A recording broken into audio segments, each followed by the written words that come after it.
Was Lakers Magic, and you got LeBron, you got Luka, you got Dwight Howard, who was there being honored, being inducted into the Magic's Hall of Fame. Let's pick this up in the first quarter. How about this pass, Booze, from Austin Reeves? Behind the back, let's take another look. Austin Reeves is so good, guys. As a third option, phenomenal. It's a great dish to LeBron. Lakers have the early lead. And then, Bobby, watch Luka Doncic, little jab step. He had 21 in the first half. You know what? That was a sign for bad things to come because we saw a ton of ISO game last night, certainly in that third quarter when things went awry. Yeah, that's Doncic to LeBron there, and they have a 2-point halftime lead. But to your point, this is when things went awry from a Laker perspective. Franz Wagner happened. He had a very big night, 32 points for Wagner. That's where the Magic took the lead in the third, and then they just opened it up. Paolo Banchero with a three. Magic outscored the Lakers 34-18 in the third, and then fourth quarter, they've cut it to 2, but Banchero gets it to go. Banchero had 30. Doncic had 32. Dwight Howard loves it. Look at the moves. Look at the moves from Dwight Howard. How about it, big fella? He's got the moves. He's got all the moves. Listen, he's been dancing since he got in the league. He got all the moves. He's back home. Congrats to him. Finally feted in Orlando, but of greater significance, the Magic go on to win it by a dozen.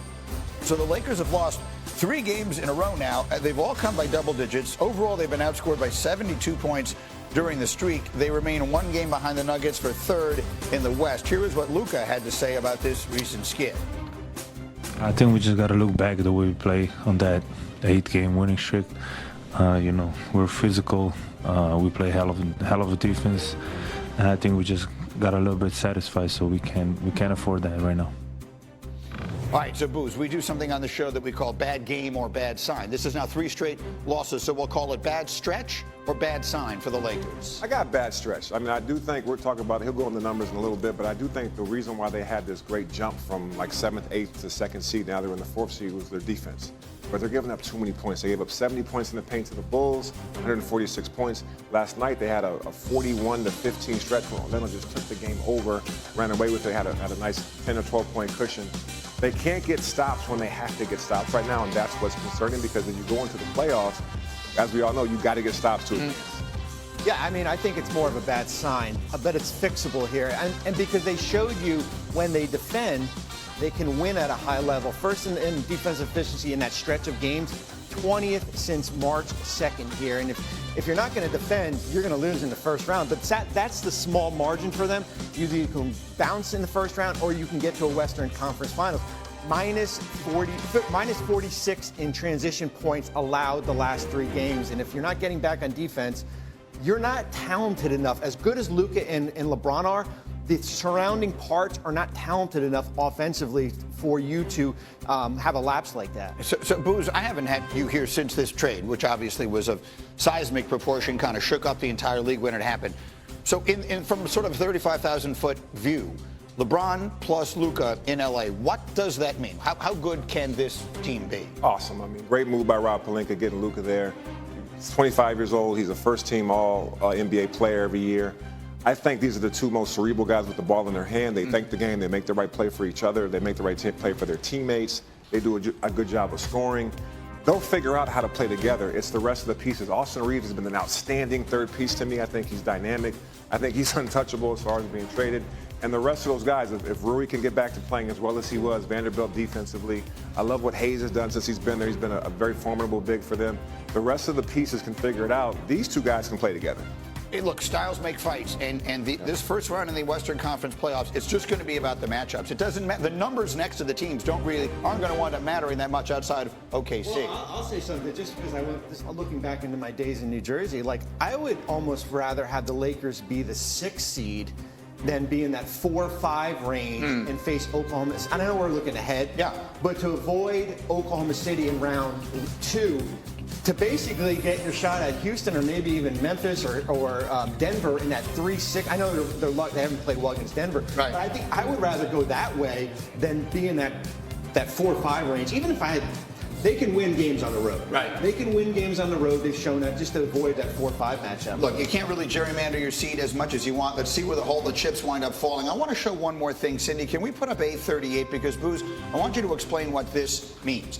Since joining the Lakers, Luka Doncic has been spectacular in the first quarter. He averages basically 11 points, 10.8 points in the first quarter of games, which is the best in the league during that span. And the other 3 quarters, he averages just under 17 points per game, and his shooting numbers fall off precipitously. I can guess what that means, but why would I guess when I have you here? When you see that, what does it mean to you? It means to me he wants to score right away. In the beginning of the game, he wants to put his fingerprints on the game and get buckets and get to the line, whatever that case may be. Throughout the rest of the game, it feels like he's facilitating, and then his offense is a secondary. And maybe he's even deferring a little bit to LeBron James, which we've seen that by other players that play next to him as well. But I will say that for them to go far, he's going to have huge fourth quarters. There was a stretch in that third quarter when the game got away where, as Boo said, he deferred. As far as there was a couple plays, he had 2 guys in the corner looking for guys, passed the ball there, missed 3-pointer. That led to transition baskets. And I think to that point, he kind of lets the game dictate itself here, and it may be deferring a little bit too much when he needs to. So it's not about him getting tired as the game goes on? I don't think so. I don't think so. I mean, listen, in Dallas, you had probably a little bit better pieces around him. I know you do have LeBron, but I still think he's trying to figure this out. Mid-season trades are the hardest things to do because you're basically learning this offense on the fly. And trying to figure out where do everybody fit? Where do I get Austin Reeves the ball? Where do I get Dalton Connect the ball? Where do I get Hayes the ball? LeBron's going to do his thing. I think he just got there. He is still figuring it out, but can he figure it out in time for the playoffs? We're going to find out. We've got about a month before that happens. Meanwhile, the team that he left behind, the Mavericks, a big deal. This is Celtics superstar Jason Tatum spraining his left ankle. He did not return to the game last night. He was injured making this 3. His foot comes down on Domantas Sabonis' foot. Sabonis was called for the flagrant for not giving Tatum room to land. Tatum was later seen limping in the locker room. He told our Ramona Shelburne his ankle is, quote, just sore, but that the team is going to be cautious. So I always say, ask a doctor. If you don't have a doctor, ask an athlete when they see an injury what it is they see. You see that play. We all have seen that now a lot. They got to give him room. For his point, Sabonis apologized afterwards, said he felt devastated about the entire thing. When you see that, how bad did that look to you? It did look bad. I mean, obviously, Sabonis didn't mean to twist his ankle, whatever, but he did come back in the game. I think you'd be very cautious with him.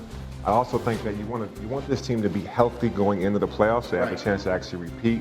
Brown is back out there. This wasn't a malicious play at all by Sabonis, but for Jason Tatum and the Boston Celtics, big picture, take care of the ankle, make sure he's 100% going into the playoffs. That's what I meant. I didn't mean how bad is the play by Sabonis, to be clear. Sorry if I wasn't clear on that. I meant how bad did the injury look, Bobby, because that's where, look, the Celtics, they're in a place where they're just kind of dug into where they are. They're not going to catch Cleveland for the 1 seed. They're certainly not going to get caught by the Knicks for the 2 seed. So they're locked into where they are. So as a team, how do they handle a sprained ankle for Tatum? It looked fairly bad. Well, the remarkable thing about Jason Tatum is he hasn't missed consecutive games all season. He's only missed 6 all year here. And I think where they are, they're locked in, as you said, in number 2. New York is not catching. They're not going to catch Cleveland. I do think you have to be cautious because I think you got to get into the playoffs in one piece. That's the end goal.